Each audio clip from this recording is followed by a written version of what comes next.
다시 한번 주님의 이름으로 우리 모든 성도들을 축복합니다. 할렐루야. 하나님의 크신 은혜와 평강이 우리 모든 성도들에게 함께 하시기를 간절히 축원합니다. 지난 한 주간도 여러 가지로 많이 힘드셨을 줄 압니다. 코로나19가 잠시 줄어들고 있기는 하지만 여전히 긴장을 늦출 수 없는 그런 상황입니다. 이런 생각을 합니다.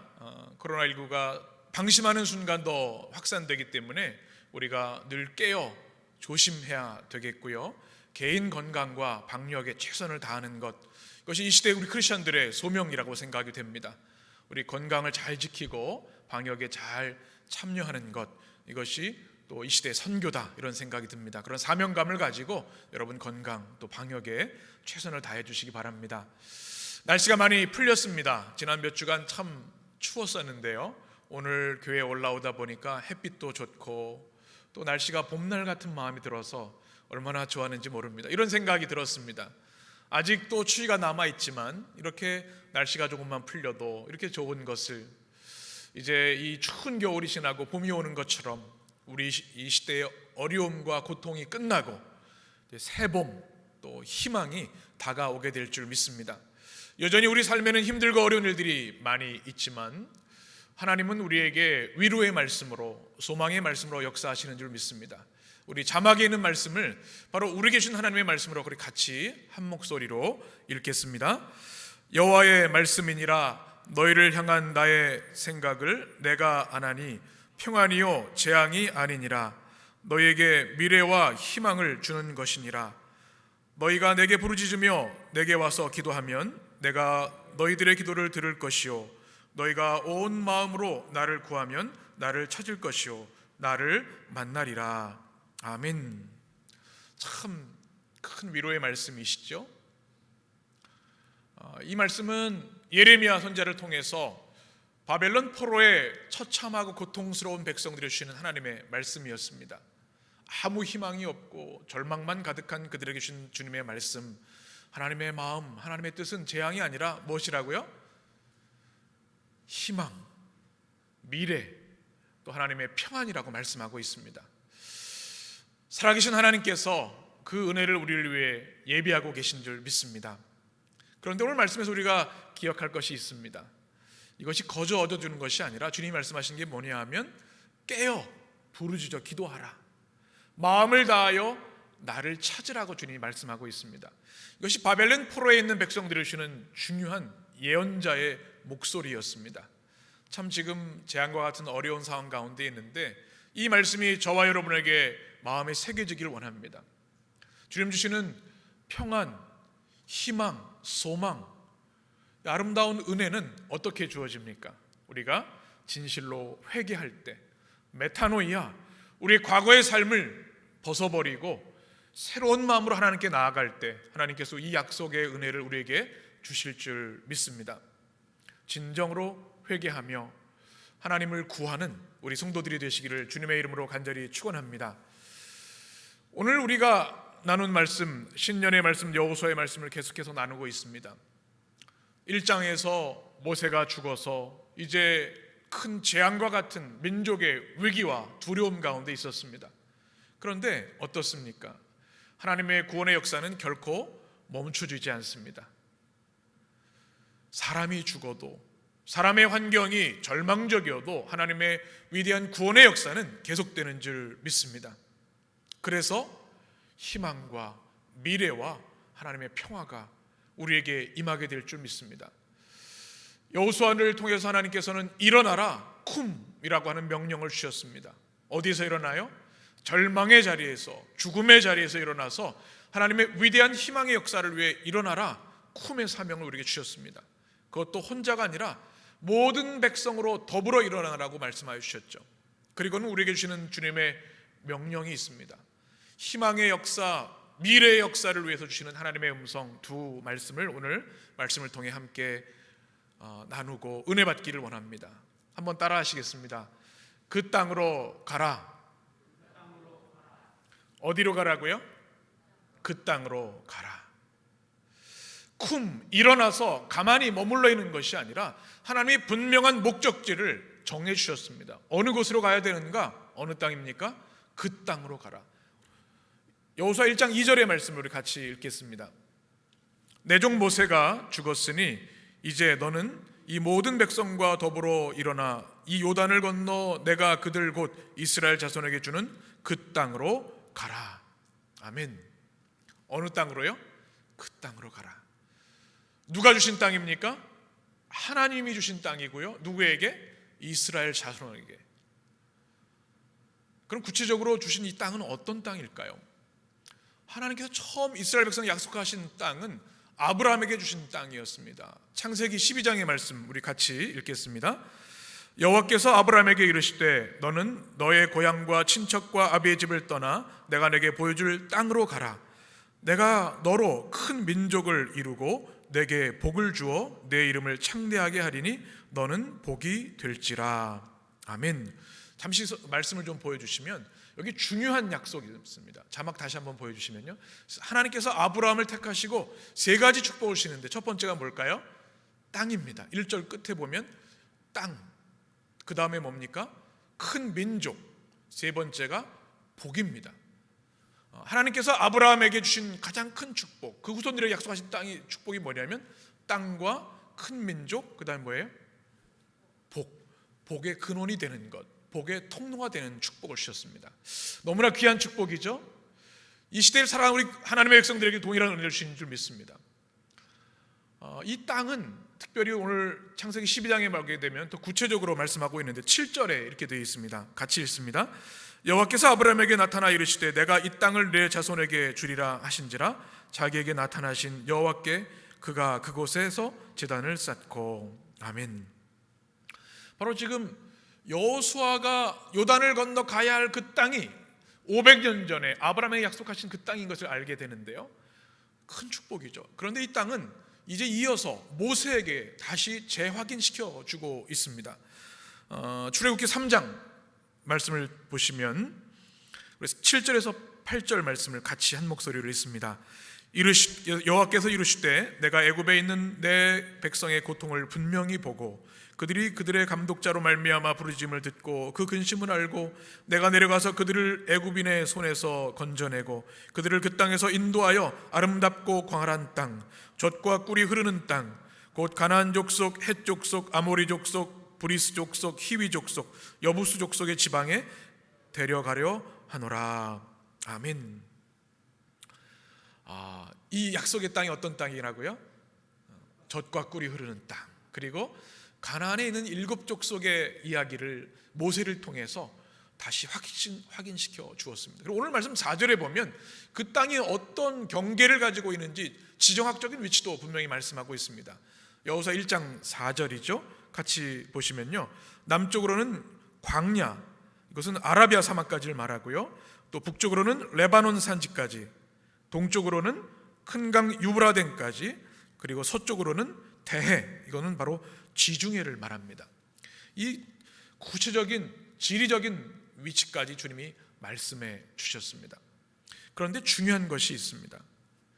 이 땅은 땅을 넘어선 중요한 영적인 의미가 있다는 겁니다. 우리가 가나안 땅 얘기를 많이 하잖아요. 약속의 땅. 과연 성경에서 말하는 가나안은 무엇인가? 이 분명한 뜻을 우리가 알아야 합니다. 첫 번째는 한번 따라해 보실까요? 하나님의 사랑. 여러분, 가나안을 생각하실 때 하나님의 백성들이 주시는 생명과 자유의 땅을 선물로 주신 하나님의 사랑을 우리는 기억해야 합니다. 여러분, 땅이 참 중요하죠. 현대 사회도 땅이 중요한데 이 고대 사회는 더 중요합니다. 삶의 기반이 되는 곳이 땅이 있어야 정착할 수 있고요, 집도 지을 수 있고 농사를 지을 수 있고 또 음식을 취할 수 있습니다. 땅이 없으면 참으로 힘듭니다. 그런데 고대 당시에 대부분의 사람들은 땅이 없는 유리방황하는 사람들이 많았습니다. 절대 권력자였던 황제나 왕, 통치자들이 90% 이상의 땅을 소유하고 대부분 백성들은 땅 없이 거류하며 살아갔습니다. 특별히 이스라엘 백성이 그런 백성이었습니다. 그래서 한번 따라해 보실까요? 핫비루, 히브리라고 하는 말의 원조격인데요, 바로 이 성경에 나오는 가장 보잘것없는 백성이 뭐냐면 핫비루, 노예입니다. 땅이 없어요. 그럼 얼마나 비참합니까? 바로 그들에게 주신 땅의 약속이 바로 가나안의 약속이었습니다. 그래서 신학자들은 이것을 땅 없는 백성이 땅을 차지하는 축복이다. 그래서 랜드레스 피플이 랜디드 피플이 되었다, 이렇게 얘기를 합니다. 그러니 땅이 없어서 늘 유리방황하고 이리 끌리고 저리 끌리고 불안하게 살던 그들에게 가나안 땅의 약속은 가장 작고 미천하고 힘이 없는 백성이지만 여호와 하나님을 믿는 백성들에게 참 자유와 행복을 너에게 주겠다고 하는 약속의 땅인 것이죠. 큰 축복이죠. 또 하나 중요한 것이 있습니다. 이 가나안을 여러분 성경에서 읽을 때 또 보실 때 꼭 기억해야 될 것이 있습니다. 한번 따라 하실까요? 하나님 나라의 비전. 하나님이 다스리시는 하나님 나라의 비전이 있는 곳이 뭐냐면 가나안입니다. 지도를 한번 보시면요, 여호수아가 이제 가나안 땅에 이르게 될 때 당시의 지도인데요, BC 1250년경의 그런 모습이지요. 이제 요단강을 건너서 이제 가야 되는데 이미 그 땅에는 많은 부족들이 살고 있었습니다. 애굽과 북방 메소포타미아 사이에 있는 사이 땅이었고요, 독립된 도시 국가들이 있었습니다. 산지에는 아모리 족속이 있었고 또 이 평지에는 우리가 익숙한 가나안 족속들이 있었습니다. 이 당시에는 청동기에서 철기로 넘어가는 당시여서 이미 그 가나안 족속들에게는 고도의 문명이 발달돼 있었고 무엇보다 철로 된 무기가 있었습니다. 그러니 굉장한 군사력을 가지고 있었습니다. 그런데 중요한 것이 있습니다. 성경에서 우리가 읽었던 것처럼 젖과 꿀이 흐르는 땅, 가장 이상적인 땅이라고 가나안을 생각을 하는데 지도를 보신 것처럼 산악지역이 굉장히 많습니다. 그렇게 비옥한 땅이라고 보기에는 어렵습니다. 그런데 왜 젖과 꿀이 흐르는 땅이라고 했을까요? 중요한 성경 신학적인 비전이 있습니다. 비록 산악지역이고 척박한 땅은 아닙니다. 그리고 항상 그 이스라엘 역사를 보게 되면 사이 땅이어서 지정학적으로 굉장히 고난이 많은 땅이었습니다. 그런데 왜 가나안을 이상적인 땅으로 젖과 꿀이 흐르는 땅으로 얘기를 하고 있는가? 땅이 없던 백성들에게는 산악지역도 감지덕지입니다. 자기들이 정착할 수 있고 거기에 민족을 형성할 수 있어서 아브라함이 주신 땅, 큰 민족, 복의 기반이 되는 것이 바로 그 땅이었던 겁니다. 더 중요한 건 뭐냐면 이 땅의 공간적인 의미가 아니라 이 땅에 하나님의 비전이 중요한 겁니다. 그 당시 고대 사회에서는요, 땅이 가장 통치자리 백성들을 착취하는 도구가 되었습니다. 땅이 없으니까 몸이 팔리고요, 자녀들이 팔려나가고 노예 생활을 비참한 삶을 합니다. 그런데 이 가나안 땅의 신학은 뭔가 하면 땅의 모든 소유는 누구에게 있다? 하나님께 있다. 1%의 절대 권력자들이 99%를 땅을 통하여 통치하고 박해하고 또 착취하는 것이 아니라 땅의 주인은 하나님이시니 이 땅에서 너희가 하나님의 형상대로 살아갈 것이다. 그리고 그 땅에서 무엇을 실현하세요? 하나님이 직접 통치하시는 것을 경험하게 되는 겁니다.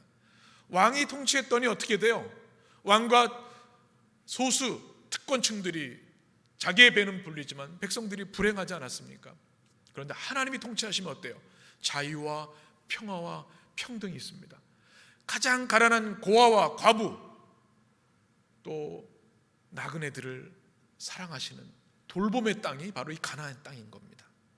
그래서 가나안을 여러분 생각하실 때 이 땅의 비옥함, 땅의 위치가 중요한 것이 아니라 그 땅에 하나님께서 실현하시고자 하는 하나님 나라의 모형을 보셔야 하는 겁니다. 뭘까요? 우리가 모세오경이 성경의 가장 중요한 근간이라고 얘기하는데 창세기 출기 지나서 뭐가 있어요? 민수기, 신명기, 레위가 있죠. 이 말씀들이 뭔가 하면 바로 이 하나님이 예비하신 가나안 땅, 약속의 땅에서 어떻게 살아가야 되는지, 예배를 어떻게 드려야 되는지, 하나님 앞에서 죄를 어떻게 해결해야 되는지, 어떻게 하나님 말씀에 순종하며 살아야 되는지를 훈련시킨 겁니다. 이제 그 땅으로 하나님께서 백성들을 인도하시는 거죠. 사랑하는 여러분, 이 가나안 약속의 땅의 비전이 바로 우리에게 있어야 합니다. 가나안의 비전이 뭐라고요? 땅이 없던 불쌍하고 고통받는 백성들을 향한 하나님의 사랑, 자유와 평화의 땅이라고 말씀드려요. 또 하나는 인간의 권력이 통치해서 사람들이 신음하고 고통하는 것이 아니라 하나님이 통치하셔서 억눌린 자들을 자유케 하시고 치유하시고 하나님의 형상대로 자유와 평화를 누릴 수 있는 가장 아름다운 땅을 이루도록 하신 것이 가나안의 신학입니다. 하나님께서 이 비전을 누구에게 주셨어요? 아브라함에게, 또 모세에게, 이스라엘 백성, 제사장 나라에게 주셨고, 이제는 이 시대 새 이스라엘, 새 가나안인 우리 교회 백성들에게 주신 비전인 줄 믿습니다. 하나님 나라 비전이 여러분에게 가슴 깊이 새겨지게 되시기를 간절히 축복합니다. 이것이 교회의 본질이 되어야 되고 비전이 되어야 합니다. 여러분, 우리 교회 꿈이 뭐죠? 우리 교회 비전이 무엇입니까? 사람들이 물어보면 뭐라고 대답해야 되겠어요? 우리 교회가 큰 건물을 짓고 대형 교회가 되는 것입니다. 우리 교회는 그것을 꿈꾸지 않습니다. 우리는 하나님의 나라의 비전을 확장하는 교회 되기를 원합니다. 아멘이시죠? 교회가 커지고 많은 예산을 갖는 것, 물론 그것도 큰 축복이겠지만, 우리 교회가 추구하고 성경적인 교회는 하나님이 통치하시는 진정한 자유와 행복과 기쁨의 나라를 확장하는 것, 하나님 나라 바실레이아, 성경 전체의 비전이 우리 가운데 있어야 한다는 것입니다. 여러분, 우리가 교회가 중요한 이유가 여기 있습니다. 지난주 우리 해림성을 통해서 우리 같이 나눴죠. 교회가 선물입니다 말씀드렸는데요, 여러분, 하나님 나라 신학을 분명히 정립하셔야 합니다. 우리가 죄를 회개하고 우리 주 예수 그리스도를 영접하면 우리 안에 하나님의 나라가 임합니다. 그것은 장소적인 개념이 아니라 하나님의 통치 개념이에요. 그래서 영어로는 Kingdom of God, Reign of God, 하나님의 통치라고. 예수 그리스도가 우리 주인 되셔서 내가 주인이 아니라 우리를 다스리고 우리가 하나님 나라를 경험합니다. 이 하나님 나라를 경험한 사람들이 한 사람 두 사람 모여서 모이는 것이 뭐예요? 교회입니다. 우리가 예배를 통해 교회에서 모이고 또 가정에서 예배 드릴 때 하나님 나라 그곳에 임하고 확장되는 겁니다. 바로 우리의 비전은 하나님의 아름다운 약속의 땅, 이 시대에 하나님 원하시는 가나안, 하나님의 나라 확장을 해나가는 것이 우리의 비전이 되어야 한다는 것입니다. 가나안의 비전, 약속의 땅의 비전은 살리는 것, 치유하는 것, 회복하는 것, 모든 속박으로부터 자유케 하고 해방하게 하시는 하나님의 역사에 참여하는 것, 이것이 가나안 약속의 땅의 축복이라는 사실입니다. 이거 바로 예수님의 비전이었죠. 누가복음에 보면 이렇게 말씀합니다. 누가복음 4장 18절 19절, 예수님의 사명 선언문인데요, 중요한 말씀이죠. 같이 읽겠습니다. 주의 성령이 내게 임하셨으니 이는 가난한 자에게 복음을 전하게 하시려고 내게 기름을 부으시고 나를 보내사 포로된 자에게 자유를, 눈먼 자에게 다시 보게 함을 전파하며 눌린 자를 자유롭게 하고 주의 은혜의 해를 전파하게 하려 하심이라 하였더라. 아멘. 예수님이 이 땅에서 이루신 일이고요, 우리에게 맡기신 복음의 사명입니다. 은혜의 주빌리, 해방과 자유와 참 평화의 삶을 확장시켜 나가는 것. 그리고 예수님께서는 친히 우리에게 이렇게 말씀하시죠. 마태복음 6장 33절 말씀 같이 읽습니다. 그런즉 너희는 먼저 그의 나라와 그의 의를 구하라. 그리하면 이 모든 것을 너희에게 더하시리라. 아멘. 무엇을 구해야 돼요? 너희는 먼저 그의 나라와 그의 의를 구하라. 여러분, 이 말씀에 아멘이 되시길 간절히 축원합니다. 우리 이 땅에서 잘 먹고 잘 살기 위해 살아가는 것이 우리의 비전이 될 수 없습니다. 우리는 예수님이 주셨던 이 꿈을 가지고 살아갑니다. 그의 나라와 의를 구하는 삶, 그러면 나머지도 하나님이 채워주신다 말씀하고 있습니다. 여러분, 우리 크리스천들이 이 비전이 분명해야 합니다. 그렇지 않으면 세속화의 유혹에서 넘어질 수밖에 없습니다. 세상의 나라를 추구할 수밖에 없는 거죠. 여러분, 우리가 인생을 살아가면서 우리 인생을 걸 목적, 우리가 우리의 인생이 다하는 날까지 헌신해야 되는 비전이 분명해야 합니다. 타이탄의 도구들이라는 책이 있습니다. 팀 페리스라는 사람의 책인데요, 여러분 한번 기회 되시면 읽어보시면 좋은데, 이게 자기계발서인데 그래도 자기계발서 중에는 가장 잘 만들어진 책 중에 하나인 것 같습니다. 이 사람이 하는 얘기가 있어요. 세계적인 베스트셀러 이 책인데, 타이탄, 위대한 성과를 이룬 사람들에게는 자신들만의 도구들이 있다는 거죠. 그 중에 하나가 뭐냐면 대체 불가능한 비전과 목적이 있다는 겁니다. 그냥 하루 하다 안 되면 포기하고 다르고 하고 1년 하다 안 되면 다른 거 하는 게 아니라 내 인생을 걸 만한 비전이 있어야 된다는 겁니다. 이게 자기계발서에서 하는 이야기예요. 하물며 하나님을 믿는 우리 백성들은 어때야 되겠습니까? 우리의 인생이 다하는 그날까지, 우리가 100여 년 이 땅에 살고 하나님 나라 가는 그날까지 우리가 붙들어야 할 선명한 비전, 그것이 있어야 되는데 바로 그것이 하나님 나라, 바실레야, 약속의 땅의 비전인 줄 믿습니다. 우린 노아를 기억합니다. 하나님의 말씀을 들었죠. 방주를 만들어라, 구원의 역사를 예비하라고 말씀하셨어요. 맑은 날에 방주를 만드는 사람, 노아의 모습을 보고 사람들이 미쳤다고 얘기를 했죠. 그러나 노아는 흔들림이 없었습니다. 왜 그렇습니까? 하나님을 만났고 하나님의 말씀을 들었기 때문에, 그 말씀, 그 목적을 가지고 흔들림 없이 인생을 살아갔기 때문에 그렇습니다. 이 비전, 하나님 나라의 비전이 분명해야 합니다. 우리 인생에 반드시 만나야 할 세 가지 M이 있습니다. 3M이라 그러죠. 첫 번째 M은 뭐예요? 마스터, 우리 인생의 창조주 하나님을 만나야 합니다. 가장 중요하죠. 그리고 메이트, 우리 인생에 참 좋은 친구, 영적인 친구가 되겠죠. 그 다음이 뭐냐면 세 번째는 미션입니다. 우리 목숨을 걸 미션. 이것이 분명해야 우린 세상에 흔들리지 아니하고 넘어지지 아니하고 방황하지 않습니다. 여러분, 사도 바울이 우리가 지난주 전교인 맥체인 통독을 통해서 읽었던 본문 중에 에베소 장로들에게 사도 바울이 고백하는 말씀이 있어요. 우리 같이 말씀을 보시면 사도행전 20장 24절만 같이 읽겠습니다. 24절. 내가 달려갈 길과 주 예수께 받은 사명 곧 하나님의 은혜의 복음을 증언하는 일을 마치려 하면은 나의 생명조차 조금도 귀한 것으로 여기지 아니하노라. 아멘. 뭐라고 말씀합니까? 내 생명 개의치 않는다. 바울이 하는 얘기입니다. 성령께서 로마로 가면 네 목숨이 위험해질 수도 있다고 말씀해서 알려주셨지만 그럼에도 불구하고 주님의 나라의 복음을 전하기 위해서 나는 내 생명도 아끼지 않습니다. 하나님 나라의 비전이 있는 자의 분명한 고백, 위엄과 당당함입니다. 빌립보서 3장에서 바울은 이렇게 고백하죠. 같이 읽겠습니다.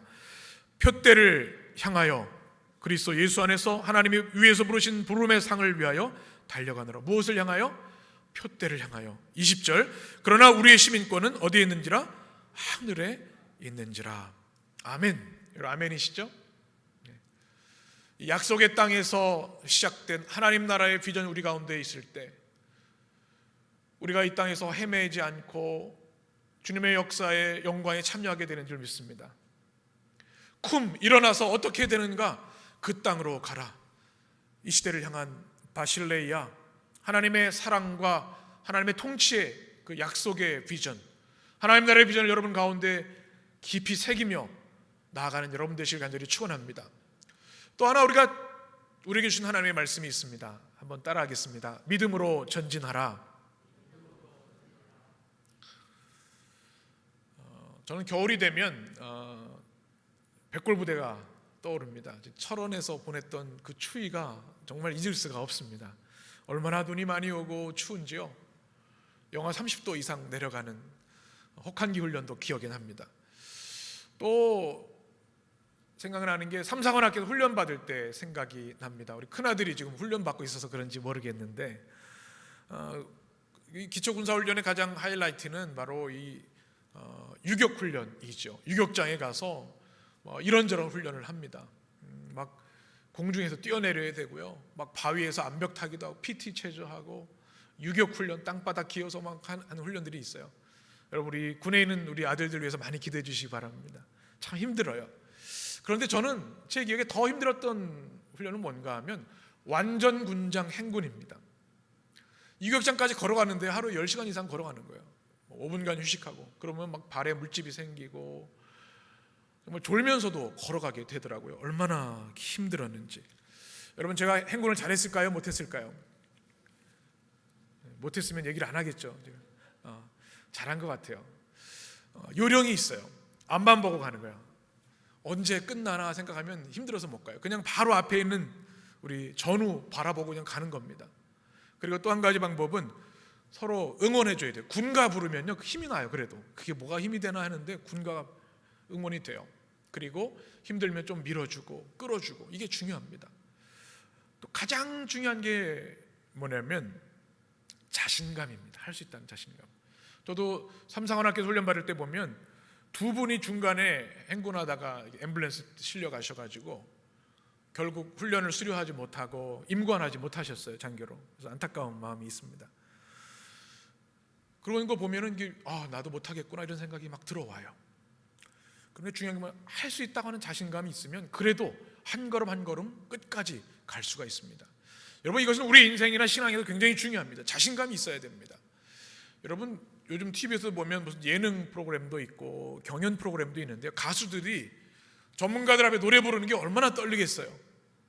뭐가 있어야 돼요? 자신감이. 틀려도 좋으니까 자신감이 있어요. 제가 좋아하는 프로그램 중에 하나가 뭉쳐야 찬다는 프로그램이 있습니다.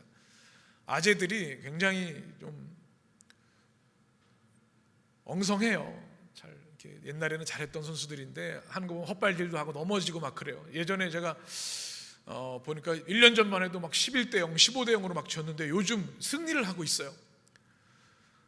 막 역전승도 하고. 그래서 지난주에 제가 저녁 식사하면서 조금 봤는데 은혜를 받았다니까 눈물이 나더라고요. 역전승으로 한 5분 남겨놓고 역전승을 했어요. 자신감이 생긴 것 같아요. 이게 참 중요하구나. 우리 신앙생활도 그렇습니다. 여러분, 우리가 못한다 하면 못해요. 그렇죠? 내가 이 어려운 코로나 시대에도 영적으로 승리하리라 하는 자신감이 있으셔야 합니다. 지금 교회에 모이지 못하고 가정 예배 드리지만 성전에서 예배하는 것보다 더 경건한 모습으로 영과 진리를 다 예배하겠다. 예배 승리에 대한 자신감이 있어야 합니다. 성경 통독 내가 평생 한 번도 못 해봤는데 나 할 수 있어. 기도 생활 할 수 있어. 자신감이 있어야 돼요. 제가 지난주에 우리 셀리더들과 기획원들과 나눈 좀 기쁜 소식이 있습니다. 제가 TBC 성경 공부를 하고 있습니다. 토탈 바이블 커리큘럼이라고 하는 연세대 총장을 지냈던 은중관 박사님이 만드신 참 좋은 성경 교재입니다. 이게 70강으로 되어 있는데 지금 예전에도 제가 한 번 더 공부하고 있는데 이제 코로나가 지나면 이 공부를 우리 성도들과 함께 하고 있어요. 굉장히 좋은 성경 교재인데요. 온라인으로 줌으로 몇몇 교수님들과 목사님들이 한 30여 명이 같이 공부를 합니다. 2시간 반을 공부를 하는데 중간 시간에 교회 소개를 하는 시간이 있는데 저에게 우리 해림교회 소식을 좀 전해달라고 얘기를 하셨어요. 그래서 우리가 해림서원 책을 나누는 거, 또 전교인 맥체인 성경 통독, 또 성경 암송하는 거, 또 크리스마스 이브 때 제가 떡국 만들었던 거, 예수님의 식탁, 또 우리 성가대 온라인 찬양 그렇게 소개했더니 끝나고 나서 큰 박수를 받았어요. 그래서 제가 얼마나 기분이 좋았는지 몰라요. 교회들이 굉장히 지금 어렵습니다. 자존심, 자존감이 다 떨어져 있는 거예요. 그런데 해림교회 사역을 보면서 위로가 됐습니다. 그래서 실제로 우리 해림교회 사역을 탐방하러 오고 싶다고 하는 교회들이 많아졌고 연락이 왔어요. 그래서 제가 기분이 좋았을까요? 안 좋았을까요? 너무 좋았어요. 이게 뭐 자랑하는 것 같아 좀 이상하긴 한데 우리 교회 얘기니까 뭐 누가 뭐라 그러겠어요. 그러면서 제가 느낀 거는 이 어려운 시대에도 하나님이 이렇게 위로해 주시는구나. 우리 해림교회 잘하고 있어요. 우리 성도들 너무 잘하고 있어요. 최 목사 어려운데 우리 손 목사, 조전조사, 우리 누구 장로, 우리 권사 집사들 잘하고 있어요. 하나님 위로하시는 음성을 들었어요. 그래서 어떻게 될까요? 제가 오늘 좀 달라 보이지 않나요? 자신감이 생겼어요. 제가 이제 6년차 목회를 해림교회에서 하고 있는데 그렇구나, 할 수 있겠어. 이거 뭐 어려운 거 능히 할 수 있어. 이 자신감이 생겼어요. 우리 인생에 있어서 하나님이 주시는 이 자신감을 가져야 합니다. 사단은요 끊임없이 우리를 흔들어 넘어뜨리려 합니다. 하나님을 예배하는 것, 말씀을 가까이 하는 것, 기도하는 것 방해합니다. 예배를 방해하죠. 그리고 네가 뭘 하겠어? 너 지금까지 한 거 봐봐. 또 실패할 거야. 우리 자신감을 끌어내려 버립니다. 그러나 우리 하나님 우리를 향해서 너 내 안에서 무엇이든 할 수 있다고 주님께 말씀하십니다. 오늘 하나님의 말씀 같이 읽습니다. 이사야 41장 10절 우리 마음에 새겨야 할 말씀입니다. 같이 읽습니다. 두려워하지 말라, 내가 너와 함께함이라. 놀라지 말라, 나는 내 하나님이 됨이라. 내가 너를 굳세게 하리라. 참으로 너를 도와주리라. 참으로 나의 의로운 오른손으로 너를 붙들리라. 아멘. 여러분, 무슨 말씀이에요? 우리의 자신감은요, 하나님부터 오는 겁니다. 우리가 잘해서가 아니라. 두려워 말라고 주님 말씀하세요. 놀라지 말라고. 내가 네 하나님이 됨이니라. 내가 너를 붙잡아 주리라. 굳세히 하리라.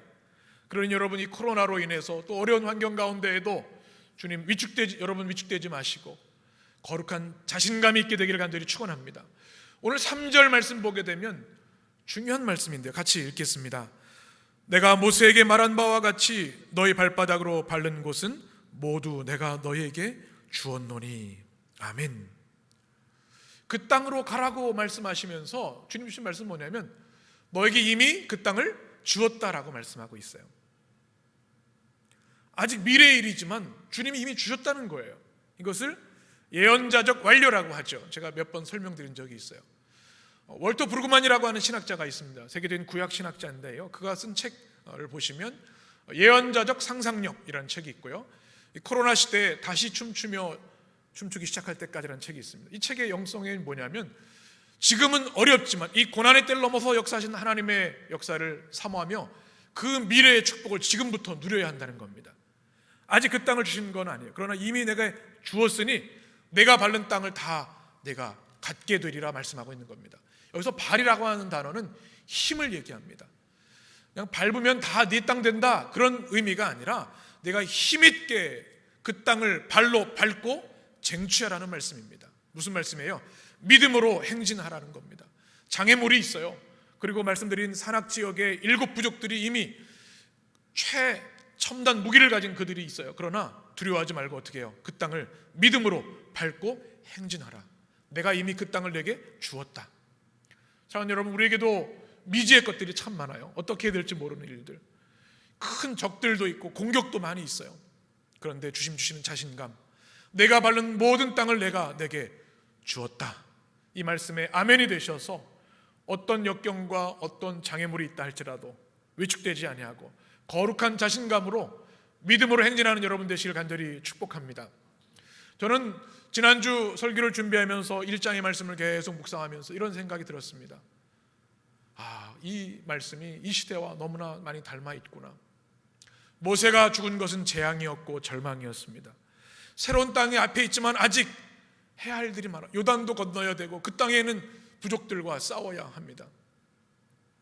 어떻게 이 약속의 땅을 우리가 취할 수 있을 것인가? 황병배 교수님이 쓰신 책을 읽게 되었습니다. 요즘 많은 전문가들이 교회 위기라고 얘기를 합니다. 왜 그럴까요? 교회 신뢰도가 많이 땅에 떨어졌어요. 참 안타까운 일이에요. 부정적 시각이 급증했습니다. 거의 대부분은 다 잘하고 계시지만 일부 몇몇 교회들이 또 그런 일이 있어서 교회 전체가 참 고난의 시대를 보내고 있습니다. 또 교회 공공성이 많이 훼손되었죠. 흔히 말하는 신천지나 이단과 이 교회가 차이가 무엇이냐 이렇게 질문할 때 교회가 보여주지 못하는 모습도 분명히 있는 것 같아요. 교회가 세속화되었습니다. 또 양극화되어져서 진정한 교회의 모습을 어디에서 찾아야 할지 참 안타까운 현실입니다. 하나님의 그 놀라운 영광과 은혜의 아름다운 공동체인 교회가 순환을 당하고 있는 시대입니다. 코로나가 시작된 이후부터 더 큰 어려움이 있죠.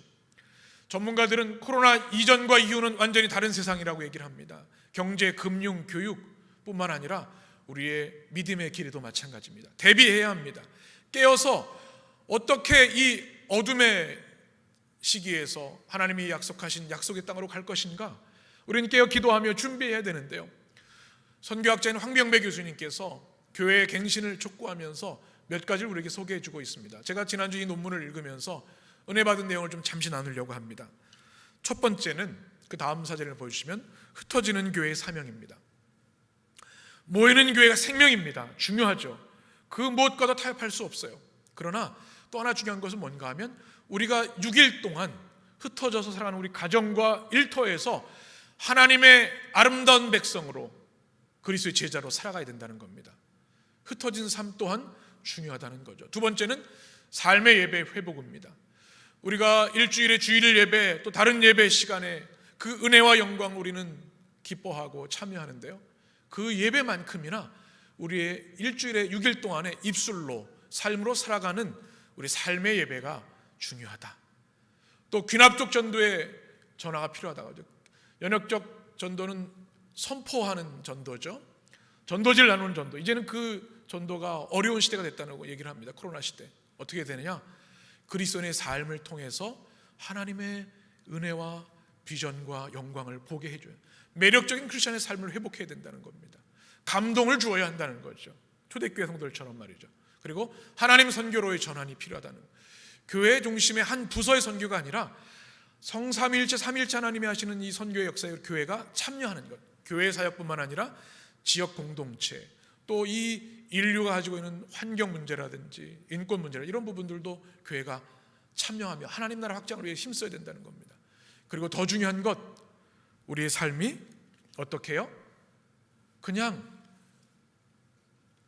관중 또는 수동적인 크리스천이 아니라 우리가 서 있는 곳에서 선교사로서 주의 복음을 전하는 삶을 살아야 한다. 그러면 코로나 이후에도 희망이 있다. 아니, 오히려 이것이 기회가 될 것이다. 선교학자는 우리에게 말하고 있습니다. 저는 그 논문을 읽으면서 이런 기도를 하게 되었습니다. 하나님, 우리 해림교회와 한국교회를 축복해 주시길 원합니다. 특별히 해림교회를 주님 우리 성도들을 축복해 주셔서 이 새로운 변화를 향한 하나님의 음성에 귀 기울이게 하시고 옛사람, 옛 땅은 벗어버리고 하나님이 말씀하시는 약속의 땅, 새로운 비전으로 나아가게 하여 주시옵소서. 어떻게 해야 돼요? 그 땅으로 나아가라. 하나님이 통치하시는 하나님 나라의 꿈을 가지고 또 어떻게 해요? 믿음으로 그 땅을 밟으라. 믿음으로 전진하라 말씀하고 있습니다. 우리 해림의 모든 성도들, 오늘 주신 말씀, 약속의 땅, 하나님 나라의 그 거룩한 비전을 품고 여러분의 삶의 자리에서 하나님께 영광 돌리고 또 하나님 나라를 확장하며 하나님이 주시는 사랑과 평화와 공의의 삶을 살아가는 여러분 되시기를 간절히 축원합니다. 기도하겠습니다. 여호와의 말씀이니라. 너희를 향한 나의 생각을 내가 아나니 평안이요 재앙이 아니니라. 너희에게 미래와 희망을 주는 것이라. 너희가 내게 부르짖으며 내게 와서 기도하면 내가 너희를 기도를 들을 것이요 너희가 온 마음으로 나를 구하면 나를 찾을 것이요 나를 만나리라. 일어나라, 빛을 발하라. 이는 내 빛이 이르렀고 여호와의 영광이 내 위에 임하였음이니라. 아멘. 참 좋으신 하나님, 참 힘들고 어려운 낙심하기 쉬운 이 시대 가운데 살아가는 우리 해림의 성도들을 성삼위일체 하나님께서 품어주시고 치유하시고 위로하시고 회복시켜 주시옵소서. 하나님이 주시는 평안과 미래와 희망을 우리 성도들의 삶과 가정과 우리 해림교회에 주시옵소서. 오늘 주신 말씀처럼 그 땅으로 나아가라. 아브라함에게 약속하셨던, 모세에게 약속하셨던, 그리고 오늘 이 시대를 살아가는 주님의 제자들이 약속하신 하나님 나라 바실레이아 그 비전을 품고 살아가게 하여 주옵소서. 그리하여 주 예수를 믿고 영접할 때 임하는 하나님의 나라가 우리 자녀들에게, 가정에, 우리 지역 공동체, 이 나라에 하나님 나라의 확장의 역사가 있어서 인간의 탐욕과 죄악이 다스리는 것이 아니라 하나님의 사랑과 공의가 다스리는 하나님의 나라의 임재가, 하나님 나라의 영광이 우리를 통해 확장되는 역사 있게 하여 주옵소서. 깨어 기도하게 하시고 말씀에 서게 하여 주옵소서. 담대하게 믿음으로 약속의 땅을 향해 전진하게 하여 주옵소서. 한마음이 되어 연합하게 하시고 약속의 땅을 향한 거룩한 행진을 멈추지 않게 하여 주옵소서. 예수 그리스도 이름으로 기도합니다. 아멘.